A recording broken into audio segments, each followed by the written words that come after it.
महाराष्ट्र से खबर यह है कि एक ऐसा राजनेता जिसके पास एक भी एमएलए नहीं है, एक भी एमपी नहीं है, एक भी पार्षद नहीं है और जिसकी हैसियत महाराष्ट्र में एक शून्य पार्टी की है, उस पार्टी के नेता के साथ महाराष्ट्र की बड़ी पार्टियों के नेता साथ लेना चाहते हैं, उस पार्टी को अपने साथ लेना चाहते हैं। बीएमसी के चुनाव नजदीक आ रहे हैं और उन चुनावों से पहले ये नेताजी बड़े डिमांड में हैं। नेता हैं महाराष्ट्र नवनिर्माण सेना के प्रमुख राज ठाकरे। अब देखिए, राज ठाकरे ने जब 2009 में पहली बार विधानसभा का चुनाव लड़ा था, तब उनके पास 13 विधायक होते थे। हालांकि 13 का आंकड़ा 288 विधानसभा को अगर देखें तो बेहद कम है, लेकिन उन्होंने किया ये था कि जो अनडिवाइडेड शिवसेना थी उस वक्त, एमएनएस के उम्मीदवारों ने कई सीटों पर उस शिवसेना के उम्मीदवारों को हराने का काम किया था। वोट कट गए थे और एक वक्त तो ये कहा जाने लगा था कि एमएनएस ही बसली शिवसेना होने वाली है। लेकिन ठीक उसके अगले चुनाव में ही उनकी पार्टी धड़ाम से गिर गई। 2014 में सिर्फ एक ही विधायक जीता, 2019 में भी एक विधायक से आगे नहीं उठ पाई उनकी पार्टी, और अगर 2024 की बात करें तो एक भी विधायक नहीं जीत पाया। लेकिन इन्हीं राज ठाकरे को अब महाराष्ट्र के बाकी के तमाम दल अपने साथ लेना चाहते हैं। सबसे ज्यादा चर्चा हो रही है उन्हीं के अपने चचेरे भाई की पार्टी शिवसेना यूबीटी की, जिसके अध्यक्ष उद्धव ठाकरे हैं।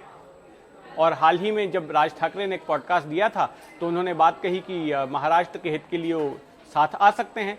उसके बाद से चर्चा शुरू हो गई, उद्धव ठाकरे की ओर से सकारात्मक संकेत दिए जाने लगे। और कल जब स्थापना दिवस के मौके पर एक आयोजन हुआ तो फिर से एक बार उद्धव ठाकरे ने इस बात के संकेत दिए कि वे राज ठाकरे के साथ जाने को तैयार हैं। सुनिए उद्धव ठाकरे ने क्या कहा। आहेत आता बातम्या सगळीकडे चालू आहेत, काय होणार, कसलं नाही होणार का, होणार की नाही होणार कळेल ना। जे यांच्या मनात आहे आणि राज्याच्या मनात आहे तेच मी करेन।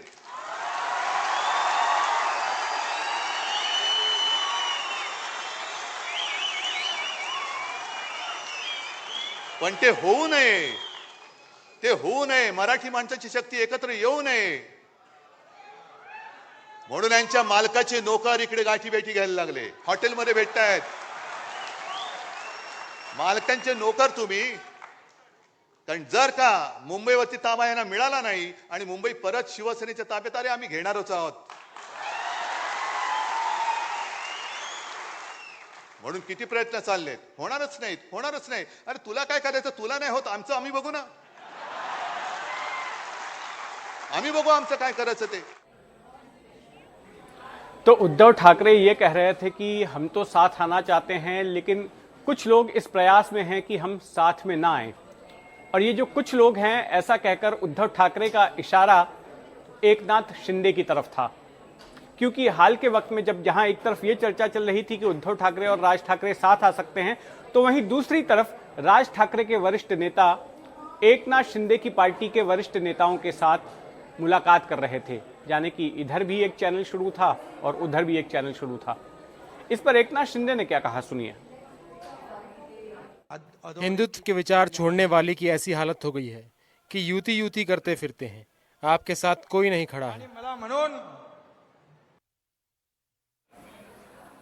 तो ये थे एकनाथ शिंदे।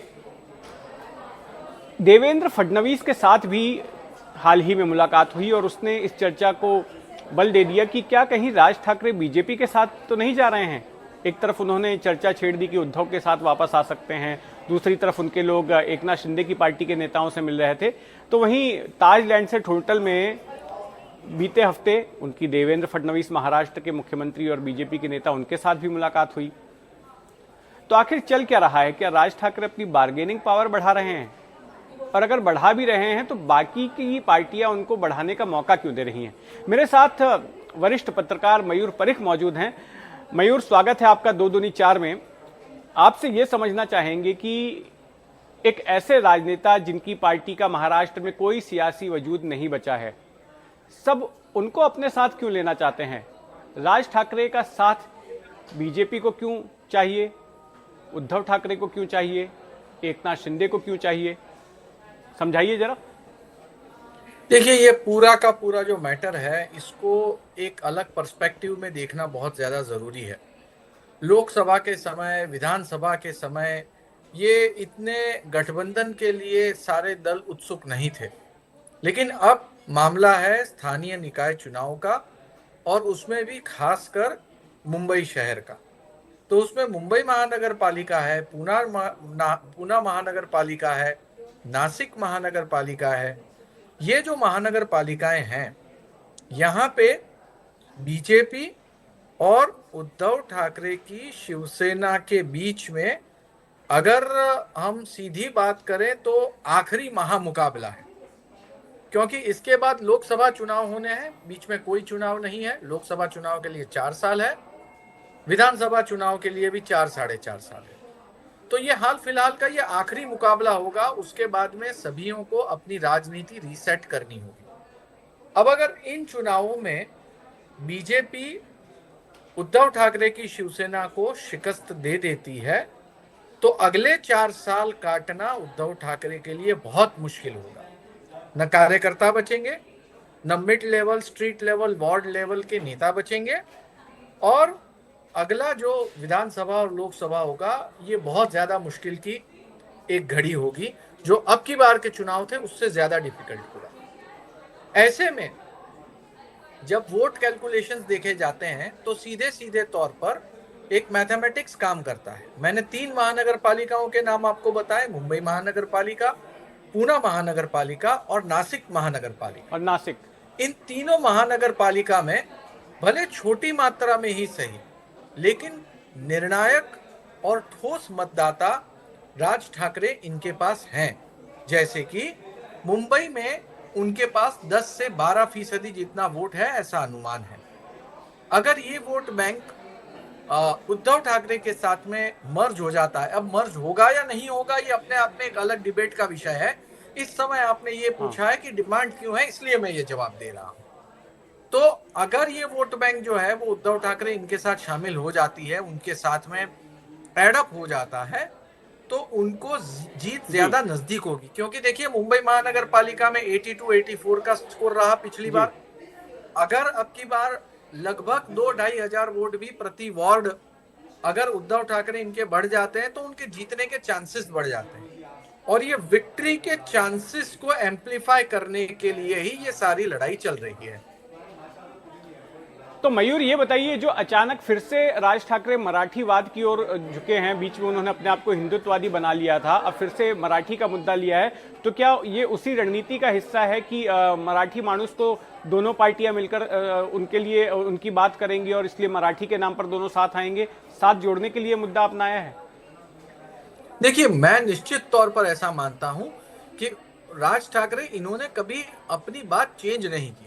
उनकी पार्टी का नाम ही महाराष्ट्र नवनिर्माण सेना है। महाराष्ट्र हमेशा उन्होंने महाराष्ट्र और मराठी को कोर में रखा, और जो हिंदुत्व था उसे सेंटर स्टेज में लेके आए। यही तो थे बाला साहेब ठाकरे कि मराठी की बात करेंगे, लेकिन हिंदुत्व को ब्रॉडली ये एक्सेप्ट करेंगे। और अब उद्धव ठाकरे इनकी राजनीति देखिए, उन्होंने जो सेंटर स्टेज का हिंदुत्व था उसके साथ कहीं ना कहीं कॉम्प्रोमाइज किया है। तो अगर राज ठाकरे ये मुद्दा इस समय उठाते हैं और बाद में हिंदुत्व के मुद्दे की ओर चले जाते हैं, तो बहुत ज्यादा डैमेजिंग होगा उद्धव ठाकरे के लिए, ऐसा मेरा मानना है। और इसीलिए वो जो मुद्दा उठा रहे हैं, ये कोर वोटर का मुद्दा है। 4 महीनों में चुनाव है, और उन्हें उम्मीद है कि वो जो मुद्दे उठा रहे हैं उनका उन्हें चुनाव में भरपूर लाभ होगा।